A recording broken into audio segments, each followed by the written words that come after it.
In this lesson, Chapter 9.7c, this is the third out of 5 parts of major skeletal muscles, and in this section we're going to take a closer look at the arm, forearm, and hand. As before, when we're done with this lesson, you'll be able to identify and locate the skeletal muscles of each of these regions and describe the actions of each muscle. Muscles that move the arm. The arm is one of the more freely movable parts of the body because muscles connect the humerus to regions of the pectoral girdle, ribs, and vertebral column. These muscles can be grouped according to their primary actions: flexion, extension, abduction, and rotation. The muscles that move the arm include the following. The flexors. The movement of flexion of the shoulder may be less obvious than at other joints. Movements of the humerus forward and upward flex the shoulder. The coracobrachialis runs from the scapula to the middle of the humerus along its medial surface. It flexes and adducts the arm. The pectoralis major is a thick, fan-shaped muscle in the upper chest. Its fibers run from the center of the thorax through the armpit to the humerus. This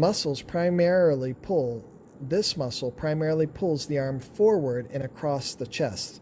It can also rotate the humerus medially and adduct the arm from a raised position.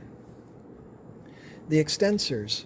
The movement of extension of the shoulder may be less obvious than at other joints. Movements of the humerus backward and upward extend the shoulder. The shoulder is already extended at the anatomical position. The teres major connects the scapula to the humerus. It extends the shoulder and can also adduct and rotate the arm medially.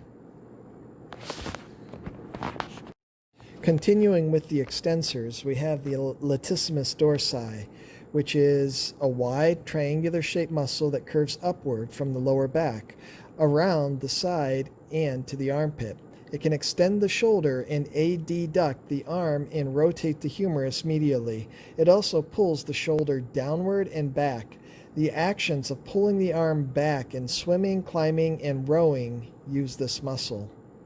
A small triangular region called the triangle of auscultation is located in the back where the trapezius overlaps the superior border of the latissimus dorsi and the underlying rhomboid muscle. This area near the medial border of the scapula enlarges when a person bends forward with his arms folded across his chest. By placing the bell of a stethoscope in the triangle of auscultation, a physician can usually clearly hear the sounds of the respiratory organs. The abductors of the arm. The supraspinatus is located in the depression above the spine of the scapula on its posterior surface. It connects the scapula to the greater tubercle of the humerus and abducts the arm. The deltoid is a thick, triangular muscle that covers the shoulder. It connects the clavicle and scapula to the lateral side of the humerus and abducts the arm. The deltoid's posterior fibers can extend the shoulder, and its anterior fibers can flex the shoulder. A humerus fractured at the surgical neck may damage the axillary nerve that supplies the deltoid muscle. If this occurs, the muscle is likely to shrink and weaken. To test the deltoid for such weakness, a clinician may ask a patient to abduct the arm against some resistance and maintain that position for a time. The rotators of the arm. The subscapularis is a large triangular muscle that covers the anterior surface of the scapula. It connects the scapula to the humerus and rotates the arm medially. Infraspinatus occupies the depression below the spine of the scapula on its posterior surface. The fibers of this muscle attach the scapula to the humerus and rotate the arm laterally. The teres minor is a small muscle connecting the scapula to the humerus. It rotates the arm laterally. The muscles that move the forearm. Most forearm movements are produced by muscles that connect the radius or ulna to the humerus or pectoral girdle. A group of muscles located along the anterior surface of the humerus flexes the forearm at the elbow. whereas a single posterior muscle extends this joint. Other muscles cause movements at the radial-ulnar joint and rotate the forearm. The muscles that move the forearm are as follows. The flexors of the forearm. The biceps brachii is a fleshy muscle that forms a long, rounded mass on the anterior surface of the arm. It connects the scapula to the radius and flexes the elbow and rotates the hand laterally into what's called supination, as when a person turns a doorknob or a screwdriver, or imagine yourself holding a bowl of soup. Your hand's in supination. The brachialis is a large muscle beneath the biceps brachii. It connects the shaft of the humerus to the ulna and is the strongest flexor of the elbow. The brachioradialis connects the humerus to the radius. It aids in flexing the elbow. The extensor of the forearm, the triceps brachii, has 3 heads and is the only muscle on the back of the arm. It connects the humerus and scapula to the ulna and is the primary extensor of the elbow. Rotators of the forearm, you have the supinator, which is a short muscle whose fibers run from the ulna and the lateral end of the humerus to the radius. It assists the biceps brachii in rotating the forearm laterally, such as when turning the hand so that the palm faces upward. This is called supination.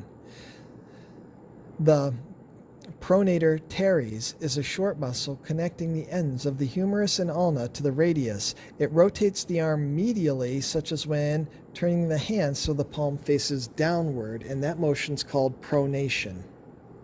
And then you have the pronator quadratus, which runs from the distal end of the ulna to the distal end of the radius. It assists the pronator teres in rotating the arm medially.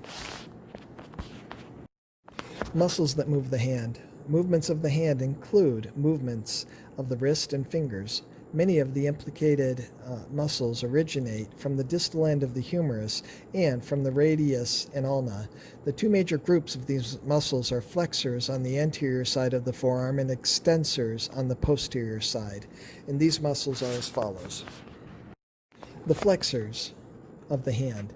The flexor carpi radialis is a fleshy muscle located medially on the anterior side of the forearm. It runs from the distal end of the humerus into the hand, where it is attached to the metacarpal bones. The flexor carpi radialis flexes the wrist and abducts the hand. The flexor carpi ulnaris is located along the medial border of the forearm. It connects the distal end of the humerus and the proximal end of the ulna to carpal and metacarpal bones. It flexes the wrist and adducts the hand. The palmaris longus is a slender muscle located on the medial side of the forearm between the flexor carpi radialis and flexor carpi ulnaris. It connects the distal end of the humerus to fascia of the palm and flexes the wrist. The flexor digitorum profundus is a large muscle that connects the ulna to the distal phalanges. It flexes the distal joints of the fingers, such as when making a fist. The flexor digitorum superficialis is a large muscle located beneath the flexor carpi ulnaris. It arises by 3 heads, one from the medial epicondyle of the humerus, one from the medial side of the ulna, and one from the radius.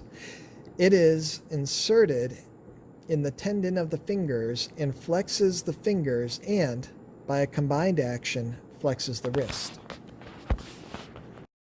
The extensors of the wrist and hand. The extensor carpi radialis longus runs along the lateral side of the forearm, connecting the humerus to the hand. It extends the wrist and assists in abducting the hand. The extensor carpi radialis brevis is a companion of the extensor carpi radialis longus and is located medial to it. This muscle runs from the humerus to the metacarpal bones and extends the wrist. It also assists in abducting the hand. The extensor carpi ulnaris is located along the posterior surface of the ulna and connects the humerus to the hand. It extends the wrist and assists in adducting the hand.